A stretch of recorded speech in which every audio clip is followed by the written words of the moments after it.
लघुचाप जनित लगाण वर्षा उपरमंडले लगी रहा फल प्रथम थर पर चलित वर्ष सालंदी नदी में बन्या आसी एवं जो राजघाट ठारे जो विपद संकेत 17 फुट रही एबे वर्तमान 19 फुट उपरे बन्या जल प्रवाहित होती देखिए तलिया अंचल विशेष करके भद्रक ब्लॉक रे अन्नपाल पंचायत राजुआली बिंदा विष्णुपुर पंचायत एवं जो विभिन्न गाँ रही से गाँव में जलमग्न होती एवं बीजेपी जो विधायक रही सीता शेखर महापात्र विभिन्न गाँव को बुली लोक मैंने बन्या विपन्न लोक मान भेटुंट सीधा सड़क आलोचना करवा जंगिया पानी रे से माने छिड़ा होती अनेक लोक मान भेटुंट कौन वास्तव चित्र देखुं कौन आलोचना करवा ना कौन कहे देखा जाइए आप विभिन्न गाँ बुलूँ बन्या विपन्न साथी आलोचना कर कौन देखिले केते प्रकार लोक मैंने देखो स्थिति जटिल अच्छी दैनंदिन जीवन में लोक मानकर व्याघात होइछि जेहेतु सालंदी रे बैतरणी स्रोत अधिक अच्छी तेणु गत काली ठारू आज पानी अधिक मात्रा रे वृद्धि पाई आम आशा आसंता काली स्तर ह्रास पाइबू किंतु वर्तमान जो स्थिति अच्छी गंभीर अच्छी जटिल अच्छी तेणु आम लोक मानक सचेतन कलु एवं धन्यवाद देवी अंचल बासिंदा मानक युवक मानक जो मानकर प्रयास रे सरकार जो योजना अच्छी माननीय मुख्यमंत्री कहते प्रत्येक जीवन आम मूल्यवान जपरी जीरो काजुआलिटी हुए से समस्त अफिसर मानक जिलापाल उपजिलापाल अतिरिक्त जिलापाल समस्त को कड़ा निर्देश देते गोटे भी जीवन जपरी ये बन्यार न जाए से समस्ते अफिसर अधिकारी कार्य कर फिल्ड रे तेणु जो रंधा खाद्य हो सुखिला खाद्य हो जो मैंने बन्या प्रभावित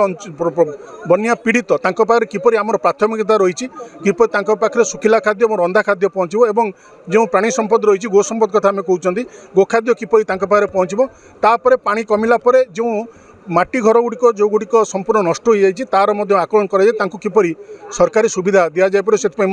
आरआई तहसिलदार मान निर्देश दि सारी तेणु निश्चिंत मु धन्यवाद देवी अवसर में विशेषकर सांबादिक बंधु मान जो मैंने समाज जाग्रत प्रहरी रही विशेषकर भद्रक जिलार सांबादिक मैंने जितेबाला कौन समस्या आसे से सी प्रशासन कहतु सरकार कहतु समस्त दृष्टि आकर्षण करते समस्ते सचेतन होती तेणु निश्चिंत मोर विश्वास अच्छी ये जटिल परिस्थिति को आम समस्ते एकत्रित सम्मुखीन हो पारे और आसंता काली किंबा परदिन सुधा ये स्थिति सामान्य हो पार। तबे देखा गले भद्रक जिले में गत काली ठारू वर्षा कमी किंतु जो पानी संख्या बढ़ुची जहाँफल कि तलिया अंचल लोक मैंने विशेष भाव में भयभीत अच्छा तेज यह नहीं जेहेतु आप जिला योजना बोर्डर अध्यक्ष आप जेहेतु बैतरणी नदी और सालंदी नदीर उभय बन्या माने विपद संकेत उपर प्रभावित होची बन्या जल तेज लोक मानू कौन वार्ता देवे किपरि भाव में सचेतन रे देखो गत काली उपरमुंड आपंकर जो उपरमुंडे वर्षा हवा जो आज सका हीरा आमर जो हदगढ़ डैम्र 4टी गेट खोल जाए जो जलर स्तर बढ़ी किंतु हदगढ़ डैम्र जो रहा कथा जो डेंजर लेवल 85% सी अतिक्रम कर तेणु से बाध्य होई 4टी गेट आज खोली कि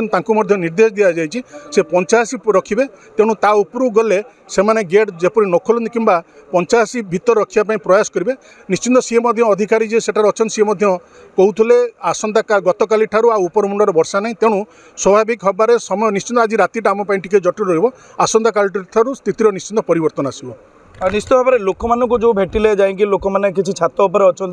किसी चाल घर लोक रही से किपर भाव में प्रशासनिक अधिकारी को लेकिन आप जेहेतु ग्राउंड रे रियल ग्राउंड रे बुलूँ कौन कहे किपर भाव में से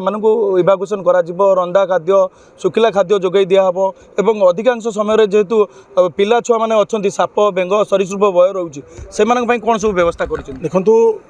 विभिन्न जगार पंचायत गोटे पंचायतर विभिन्न वार्ड जो जो वार्ड गुड़िक बाह्य जगत विच्छेद होती स्वतंत्र खाद्यपाई व्यवस्था करा प्रत्येक घरे जपरी सुखिला खाद्य सकाळु पहुँची सारी और दीपर रंधा खाद्य पहुँच राति रंधा खाद्य प्रस्तुत चली आगामी 2 दिन सबू पंचायत वार्ड मेंबर मानक सरपंच मानक निर्देश दिया आपण आगामी 2 दिन पर्यंत प्रस्तुत था सरकार कहते 2 दिन हो 5 दिन हो जिते दिन पर्यंत बन्या जल स्वाभाविक न होइछि आमे लोक मानक रंधा खाद्य और सुखिला खाद्य प्रस्तुत करूँ एवं जो कथा कहते सरीसृप कथा कहते कि विषाक्त साप कथा कहते से भद्रक हस्पिटाल एवं प्रत्येक सीएससी पीएससी मानक जो साप कामुड़ा इंजेक्शन रखापी निर्देश दिया और सुपरिटेडेंट महोदय आज मो साथ आलोचना करते यथेष्ट परिमाण में आम पाखे विषधर सापंकर जो इंजेक्शन आम पाखे मौजूद अच्छी तेणु भावुँ कौन प्रकार अप्रीतिकर परिस्थिति सृष्टि होने कारण माननीय मुख्यमंत्री बारंबार गोटे निर्देश देते आज मुझे भुवनेश्वर आसूली माननीय मुख्यमंत्री मो साथ रास्तार କଥା ହେଉଥିଲେ ଏବଂ ସେ ମଧ୍ୟ ଗୋଟିଏ ନିର୍ଦ୍ଦେଶ ଦେଇଥିଲେ ଯେପରି ଗୋଟିଏ ଲୋକର ଜୀବନ ନ ଯାଉ ସେଥିପ୍ରତି ସରକାର ଏବଂ ତମେମାନେ ସଜାଗ ରହିବା ଉଚିତ। ନିଶ୍ଚିତ ଭାବରେ ଦେଖିପାରୁଥିଲେ ଭଦ୍ରକ ବିଧାୟକ ଯେପରି ଭାବରେ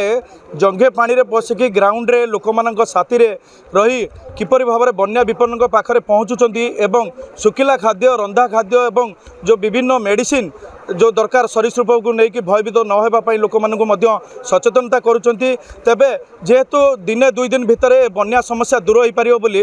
ବିଧାୟକ ପ୍ରତିଶ୍ରୁତି ଦେଇଛନ୍ତି। ଭଦ୍ରକ ଗଣ୍ଡପାଳରୁ କ୍ୟାମେରାମ୍ୟାନ୍ ମଳୟ ମହାଣିଙ୍କ ସହିତ ଦୀପ୍ତି ରଞ୍ଜନ ସାହୁ, Argus News।